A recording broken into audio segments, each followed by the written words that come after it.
भाई जो गुरु वचन पे डट गए। जज श्री अश्वनी कुमार मेहता माननीय के भ्रष्टाचार तथा अन्याय का उल्लेख।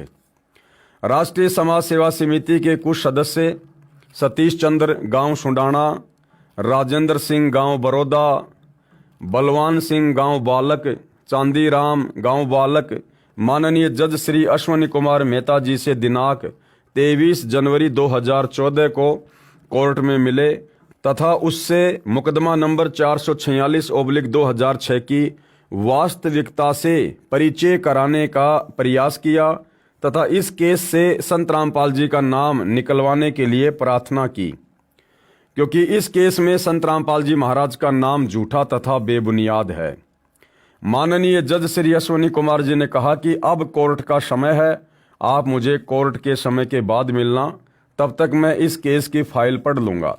हमारे उपरोक्त सदस्य माननीय जज श्री अश्वनी कुमार से पुणे मिले तथा उनको बताया मामला ये है कि सतलोक आश्रम करोथा की जमीन पर झूठा मुकदमा number 446 date 21/7/2006 Rohtak court Haryana में विचाराधीन है। जिस समय ये जमीन कुछ भक्तों द्वारा बंदी छोड़ भक्ति मुक्ति ट्रस्ट को स्वेच्छा से दान की गई। हमारे सतगुरुदेव संत रामपाल जी महाराज हरियाणा से बाहर महाराष्ट्र प्रांत में सत्संग करने के लिए गए हुए थे। उनको तो जमीन लेने के बारे में 3 महीने के बाद जब हरियाणा में आए तब बताया गया था कि हम सर्व भक्तों ने विचार विमर्श करके 3 एकड़ जमीन का टुकड़ा गांव करोथा जिला रोहतक में आश्रम के लिए भक्तों ने ही दान किया है। अब देखो भाइयों और बहनों, सबसे बड़ी गलती जो भगत करता है काल प्रेरणा से वो ये करता है। हमें पूज्य गुरुदेव भगवान कहते हैं कि बच्चों, गुरु की आज्ञा आव ही और गुरु की आज्ञा जाए, कहे कबीर उस भगत को फिर 3 लोक भय नाए। यानी शिष्य का ये परम धर्म है कि अपने गुरु की आज्ञा के बिना, अपने गुरु से पूछे बिना वो कोई भी कार्य ना करे। लेकिन यहां सतलोक आश्रम मैनेजमेंट करोथा ने बहुत बड़ी गलती की, जिनको आज हम बड़े बड़े भगत मान रहे हैं। उन्होंने बहुत बड़ी गलती की। सतलोक आश्रम करोथा को किसी भगत ने स्वेच्छा से जमीन दान करनी चाहिए और उस समय सतगुरु रामपाल जी महाराष्ट्र में सत्संग करने के लिए गए हुए थे और उस समय मोबाइल जैसी सुविधा विशेष तौर पर उपलब्ध नहीं थी।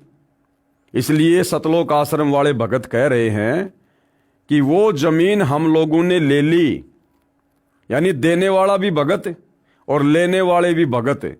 वो देने वाला भी महामूर्ख और लेने वाले भी महामूर्ख।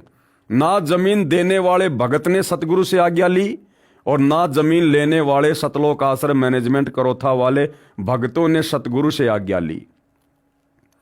यानी दान देना चाहिए गुरु को, लेकिन देने वाले ने जमीन दान किसको दी? भक्तों को।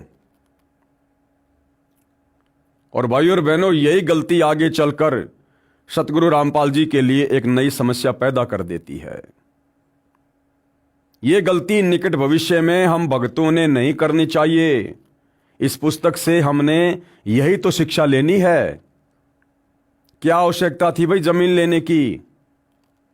अगर आपने जमीन लेनी भी थी तो जमीन दानकर्ता से आपने प्रार्थना करनी चाहिए कि भाई देखो, आप जमीन दान कर रहे हैं और सतगुरुदेव इस समय महाराष्ट्र में सत्संग के लिए गए हुए हैं, संपर्क हो नहीं पा रहा।